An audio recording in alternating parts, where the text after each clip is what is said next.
بسم اللہ الرحمن الرحیم. السلام علیکم رحمۃ اللہ وبرکاتہ. Dear students, my name is Muhammad Afzal and my subject is principle of economics. اس سے پہلے کہ ہم لوگ پرنسپل آف اکنامکس کے ٹاپک پہ جائیں, اکنامکس کے پیٹرن کو دیکھتے ہیں. پیٹرن اس میں اس طرح کا کچھ ہوتا ہے کہ 9 کویسچن پوچھے جاتے ہیں, 9 کویسچن اس میں پوچھے جاتے ہیں.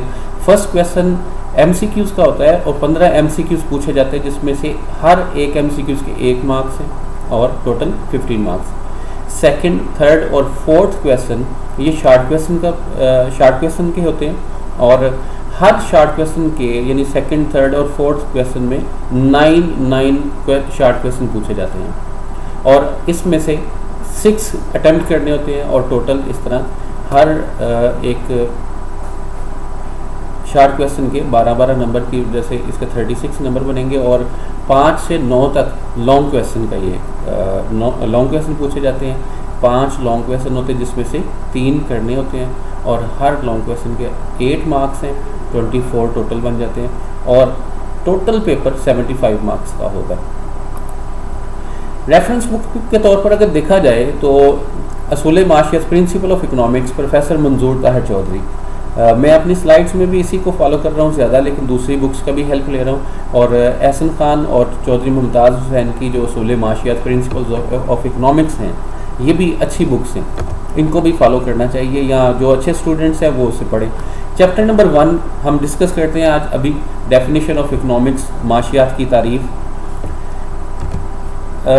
جو کویسچن پوچھا جاتا ہے سب سے پہلے, describe Adam Smith definition of economics and evaluate it critically, اور economics is a science of wealth, discuss it. Professor Adam Smith کی تعریف, معاشیات کی تعریف کریں اور اس کا تنقیدی جائزہ لیں. یہاں جو کنسیپٹ تھا اس کا ایڈم اسمتھ کا وہ یہ تھا کہ معاشیات دولت کا علم, تو اس پر بحث کرنی ہے. اکنامکس جو ورڈ ہے یہ گریک یعنی یونانی زبان کا لفظ ہے, اور یہ اکنامس سے نکلا ہے. اس کا میننگ ہے مینجمنٹ آف ہاؤس افیئرس, یعنی گھر کے کام کاج کے انتظامات, گھر کے کام کاج کو ترتیب دینا, یعنی کس کے ذمہ کون سا کام ہے, اس کو اکنامکس کہا جاتا تھا. اور شروع میں اکنامکس ایک الگ سبجیکٹ کے طور پر جانا نہیں تھا جاتا, اسے پولیٹکس کا حصہ سمجھا جاتا تھا, اور اسے پولیٹیکل اکانومی کہا جاتا تھا.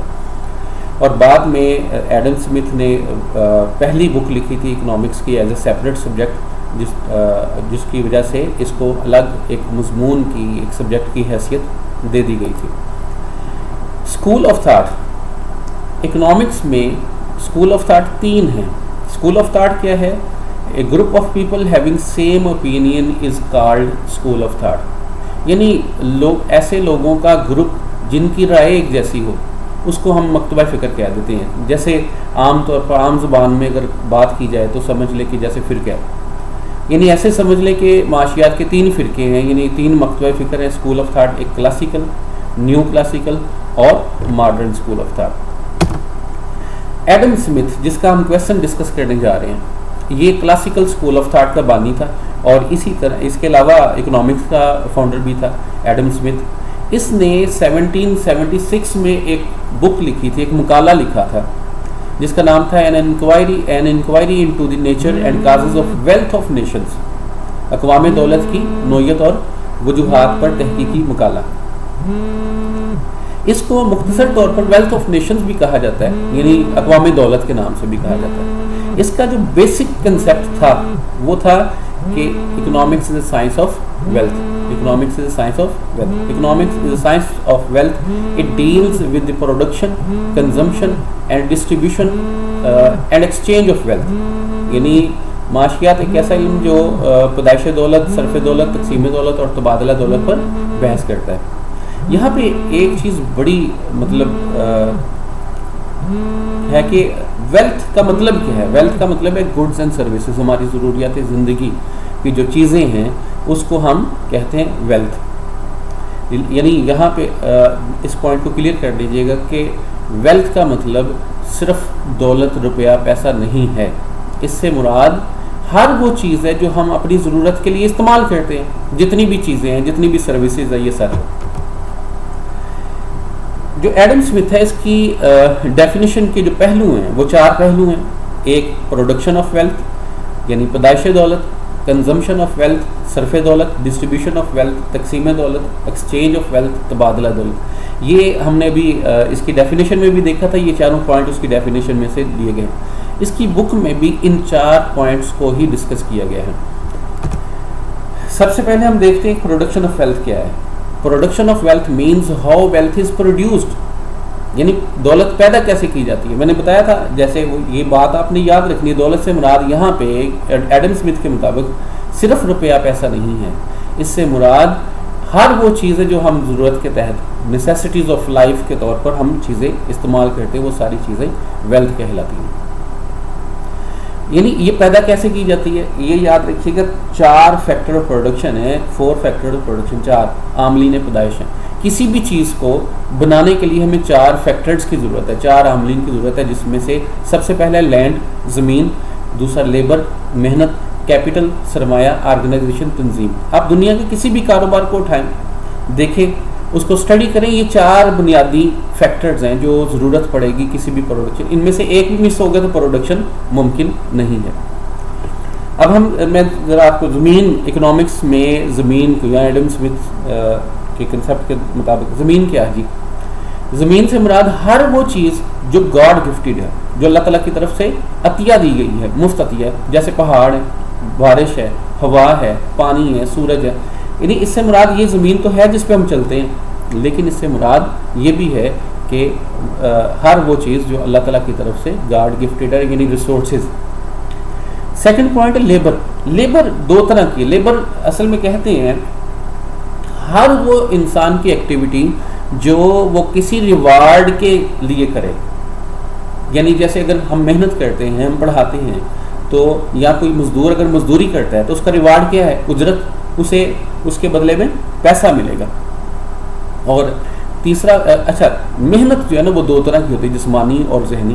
جسمانی سے یعنی ایسی محنت، ایسا کام، ایسی معاشی ایکٹیویٹی جس میں آپ کا جسم یوز ہو رہا ہے، جس میں آپ کی باڈی یوز ہو رہی ہے. جیسے آپ مزدوری کرتے ہیں، اگر دوسرے کارپینٹر ہے، لکڑی کا کام کرنے والا ہے، اس طرح کے جتنے بھی مزدوری کرنے والے لوگ ہیں ان کو ہم جسمانی کاوش کہتے ہیں. اور ذہنی کاوش میں دوسرا آ جاتا ہے، یعنی مینٹل جو ہماری ایفرٹ ہے وہ کیا ہے. جیسے ٹیچرز ہیں، ٹیچر پڑھاتے ہیں، اور ڈاکٹرز ہیں، اور اسی طرح کلرک وغیرہ جو ہیں، یہ سارے کیا ہیں؟ ان کی ذہنی کاوش ہے. لیبر یعنی یہ یاد رکھیں کہ لیبر 2 طرح کی ہوتی ہے، ذہنی اور جسمانی. اس کے بعد کیپٹل. کیپٹل ہماری دولت کا، جائیداد کا، گڈز اینڈ سروسز کا وہ حصہ ہے جس سے ہم مزید کیپٹل حاصل کر سکتے ہیں، مزید دولت کما سکتے ہیں. مثال کے کیپٹل، اس میں ہمارا روپیہ پیسہ ہے.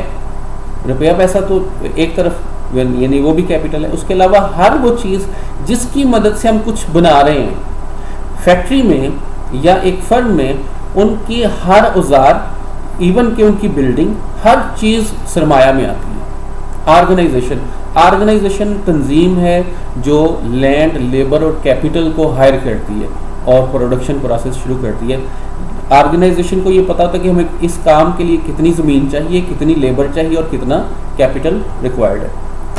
پھر ہمارا ایڈم اسمتھ کی ڈیفینیشن کا دوسرا پوائنٹ ہے کنزمپشن آف ویلتھ، صرف دولت. Consumption of wealth means how wealth is spent or consumed. کس طرح دولت کو خرچ کیا جائے، یعنی جو اشیاء ہیں ان کو استعمال کیسے کیا جائے. The part of wealth we spend on the necessities of life is called consumption of wealth. جو ہم اپنی ضروریات زندگی پر خرچ کرتے ہیں اس کو ہم کنزمپشن آف ویلتھ کہتے ہیں. یعنی جیسے ہم روٹی حاصل کرنے کے لیے، کپڑا حاصل کرنے کے لیے، مکان حاصل کرنے کے لیے، دیگر ضروریات زندگی کو حاصل کرنے کے لیے جب ہم گڈز اینڈ سروسز کو استعمال کرتے ہیں یا روپیہ پیسے کو استعمال کرتے ہیں تو اس کو ہم نام دیتے ہیں صرف دولت، کنزمپشن آف ویلتھ. تھرڈ ہے distribution of wealth. Wealth is produced by the combination of 4 factors of production. یہ تو ہم نے پڑھ لیا یعنی پہلے پوائنٹ میں. اور اسی ویلتھ کو یعنی جب آرگنائزیشن وہ ہمارے پاس جو منافع آتا ہے، پروفٹ آتا ہے، اس کو ڈسٹریبیوٹ کر دیا جاتا ہے. یعنی اس سے جو ویلتھ پروڈیوس کی جاتی ہے وہ 4 فیکٹرز کے درمیان ہی ہماری ہو جاتی تقسیم.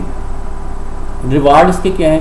لینڈ کا ریوارڈ ہے رینٹ، اور لیبر کا ویجز، کیپٹل کا انٹرسٹ اور آرگنائزیشن پروفٹ ارن کرتی ہے. یعنی زمین کا لگان ہے، محنت کے اجرت اور سرمایہ کا سود اور تنظیم منافع کماتی ہے، اور وہی منافع جو ہے وہ 4 فیکٹرز آف پروڈکشن میں ڈیوائڈ کر دیا جاتا ہے.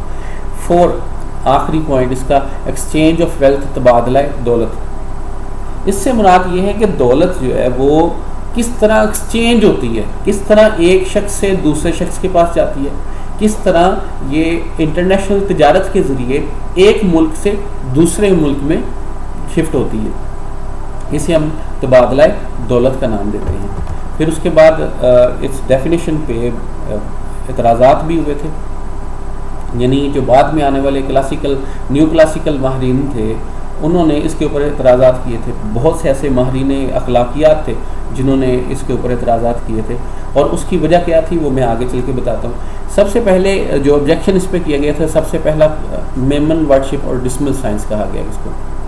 یعنی اس پہ جو پیش تھے لوگ اس پہ اعتراضات کرنے والے، اس میں کارلائل اور رسکن 2 ماہر اخلاقیات تھے جنہوں نے اس کو دولت پرستی کا علم کہہ دیا، اسے شیطانی علم کہہ دیا. کیوں کہ یہ اس کی ساری ڈیفینیشن دولت کے گرد گھومتی ہے، اور دولت کو جو ماہرین اخلاقیات ہیں یا جو مذہبی لوگ ہیں تو وہ اسے قرار دے دیتے ہیں دولت پرستی کا علم ہے، یہ شیطانی علم ہے، یہ ہمیں دولت کے چکر میں ڈال رہا ہے. اور اس کے اوپر بعض ماہرین نے یہ اعتراض کیا کہ یہ تو صرف دال روٹی کا علم ہے. بعض نے اس کو خنزیرانہ فلسفہ، یہ تو سیدھا یعنی برا بھلا کہہ دیا گیا نا اس سبجیکٹ کو، اور کہا کیونکہ انسان کو لالچ سکھاتا ہے اس وجہ سے یہ اس کو خنزیرانہ فلسفہ کہہ دیا گیا.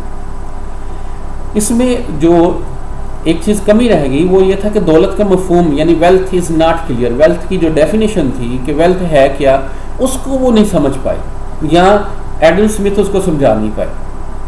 اسے جیسے میں نے پہلے بتایا تھا کہ ویلتھ سے مراد صرف روپیہ پیسہ نہیں ہے، صرف جائیداد نہیں ہے. اس سے مراد ہر وہ ضرورت کی چیز ہے جو ہم اپنی تسکین کے لیے، خود اپنے ضرورت کو پورا کرنے کے لیے استعمال کرتے ہیں.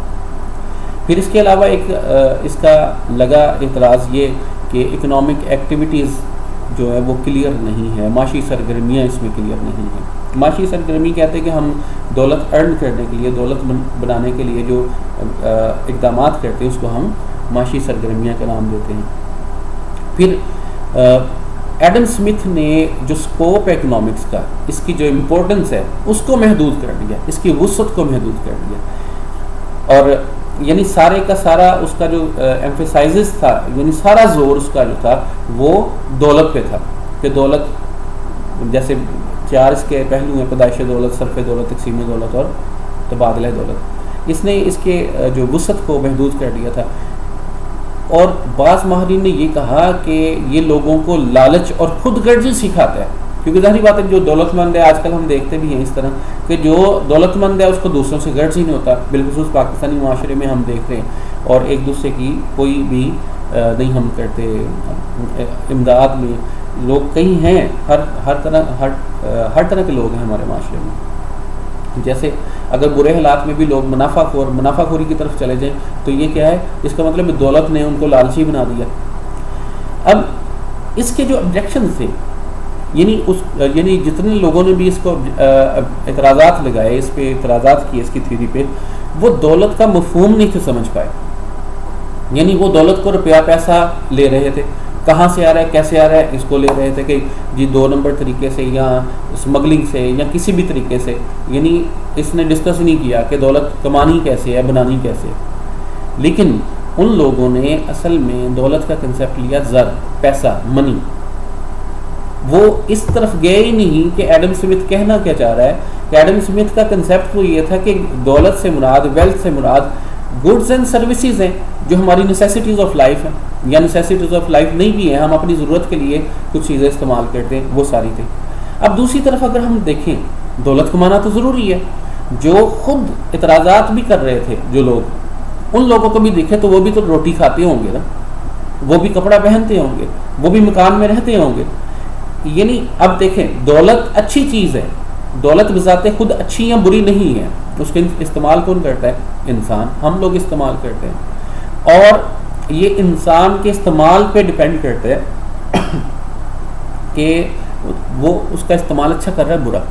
اگر آپ کے پاس پیسہ ہے، آپ ہاسپٹل پہ خرچ کر رہے ہیں، ہاسپٹل بنا رہے ہیں، آپ اسکول بنا رہے ہیں، کالجز بنا رہے ہیں، لوگوں کی فلاح و بہبود کے لیے خرچ کر رہے ہیں، تو یہ اچھا استعمال ہے. اس کا مطلب ہے دولت اچھی ہو گئی.